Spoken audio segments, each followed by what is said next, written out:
अस्सलाम वालेकुम नाज़रीन, जिस तरह इमरान खान और इसके कारकुनान के खिलाफ इंतकामी कार्रवाइयाँ की जा रही हैं और इन पर फौजी अदालतों में केस चलाने के बारे में सोचा जा रहा है, इस पर सुप्रीम कोर्ट ने एक्शन लिया, लेकिन इम्पोर्टी सरकार को ये मंजूर नहीं।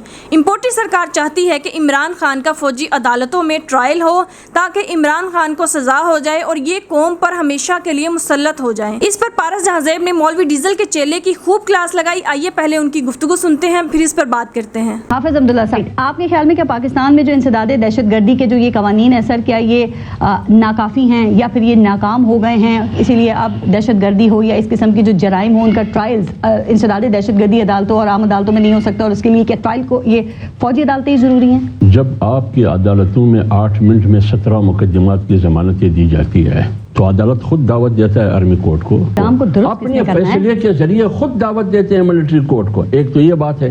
दूसरी बात ये है कि आप क्यों मुखालफत करते हैं मिलिट्री कोर्ट के? आज जब क्रिकेटर खान की बात आई, कप्तान की बात आई और आपको लगता है और लतीफ कोसो को इंसानी हुकूक की बात आप ये समझते हैं, आपको ऐसा लगता है कि दुनिया में इससे अच्छा पैगाम जाएगा? ठीक है, चलें, चेयरमैन पीटीआई का ट्रायल हो जाता है मिलिट्री कोर्ट्स में सर, लेकिन वो साबिक वजीर आजम पाकिस्तान है, क्या यहीं पे सिलसिला रुक जाएगा? एक एग्जाम्पल सेट हो जाएगी, कल को आप भी इसकी जमीन मेरी बात सुनिए ना। साबिक वजीर आजम कानून से बालातर है, वो रियासत पे हमलावर हो जाए, चढ़ाई करे, क्योंकि ये साबिक वजीर आजम है पाकिस्तान। तो कोई भी इसके साथ में आएगा पाकिस्तान तो साबिक ज़ुल्फ़िकार अली भुट्टो भी थे, उनको तो लटकाया गया। ये गलत था ना? साबिक वज़ीर आज़म कहती है ना, अदालतें भी कहती हैं गलत था कि रियासत का जबर गलत चीज है। अगर फाटा और वजीरिस्तान वाले करते हैं तो वो दहशतगर्द है, लेकिन अगर लाहौरी ग्रुप क्रिकेटर खान की क़ियादत में हो, मास्टरमाइंड हो, तो वो फिर आजाद, फिर इंसानी हुकूक की मसला सामने आ जाता है। आप समझ रहे हैं इंसानी हुकूक की कोई खिलाफ वर्जी नहीं हो रही है, छापे जो हैं वो बिल्कुल दुरुस्त पड़ रहे हैं, किसी को हिरासा नहीं किया जा रहा। शहरयार आफरीदी के भाई का इंतकाल हुआ, शहरयार आफरीदी को जनाजे में नहीं जाने दिया, आप समझते हैं ये बिल्कुल ठीक है?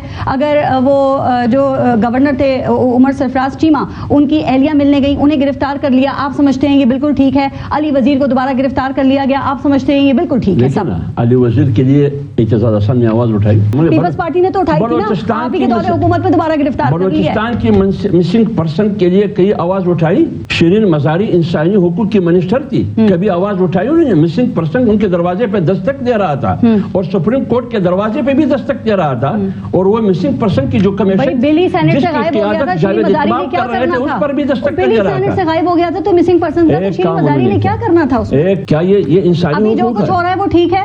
नहीं, मैं ये नहीं कह रहा, आप ये बात करें। सर मैं सवाल कर रही हूँ, मेरी बात तो सुनिए ना। आप ये बात करें, पीटीआई वाले ये बात ना करें। आप खुद भी सेनेटर रह चुके हैं, तो सर ये चेयरमैन सेनेट बनना क्या ये कौम के ऊपर इतना बड़ा एहसान होता है कि फिर कौम को सारी जिंदगी इनकी जो खिदमत है वो कौम पे फर्ज हो जाती है? सर इस मुल्क में 2 वक्त की रोटी नहीं है लोगों के पास। वजीर आजम जो हमारे हैं वो IMF के सामने मिन्नतें कर रहे हैं और यहाँ पे मराद के लिए कानून पास करवाए जा रहे हैं। आपके ख्याल में से क्या तासुर बनता है या सामने आता है? मेरे ख्याल में ये मुनासिब नहीं है। आपके 5 सेनेटर हैं ना, चेयरमैन सेनेट ने खुद ही ये कानून साजी करवाई है, आपके ख्याल में फिर जिसने भी किया है, मैं ये नहीं कहता जिसने क्या, नून लीग और पाकिस्तान पीपल्स पार्टी और आपके सेनेटर्स मौजूद हैं, उन्होंने ये बिल पेश किया है ना? यही कह रहा हूँ कि इस सूरत हाल में वैसे आपके जो सेनेटर्स हैं इस वक्त सेनेट में, क्या वो इससे लाताल्लुकी का इजहार करेंगे? नहीं, ये मुझे पता नहीं है, इसका मुझे इल्म नहीं है इसका कि उन्होंने किस हवाले से। चलिए ये असेंबली में भी पास होने के लिए भी आएगा, अभी सिर्फ सेनेट में ये बिल पास हुआ है, तो आप अपने लोगों से ये कहेंगे कि इसके हक में वोट नहीं देना, इसको पास नहीं होने देना? ये मैं नहीं कह सकता, ये पार्टी कहेगी, ये पार्टी का फैसला होगा। वहाँ जो पार्लिमानी ग्रुप है, हमारे पार्लिमानी लीडर है, वहाँ सीनेट में बैठे हैं। अगर आपकी पार्टी लीडरशिप कहेगी कि इसको मंजूर होना चाहिए तो ये मंजूर हो जाएगा। जब बात आएगी फिर उसी बात देखेंगे इसकी तफसील। नहीं, ये तो आप पहले भी नहीं देखना चाहते थे, ये तो मीडिया पे उठा, मीडिया में तनकीद हुई, तो आप जो बिल पास करने वाले थे वो मजम्मत भी कर रहे हैं। और आपको ये भी कहना चाहिए कि आप अपने पार्टी लीडरशिप को भी कन्विंस कीजिएगा कि वो जो 5 सेनेटर्स हैं वो इसके हक में वोट ना दें। मैं इसको ये नहीं, इस माहौल में नहीं होना चाहिए।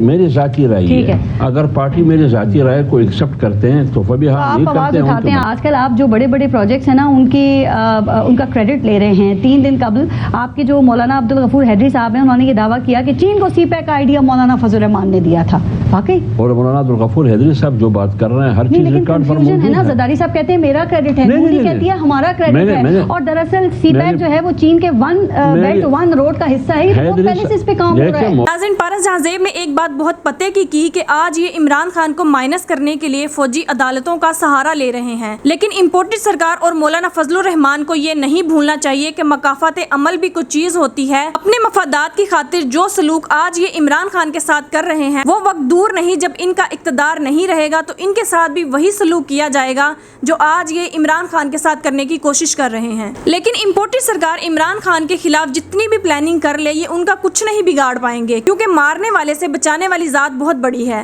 नाज़रीन, आपके इस बारे में क्या राय है? कमेंट में ज़रूर बताइएगा। अगली वीडियो में मिलते हैं, तब तक के लिए अल्लाह हाफिज़।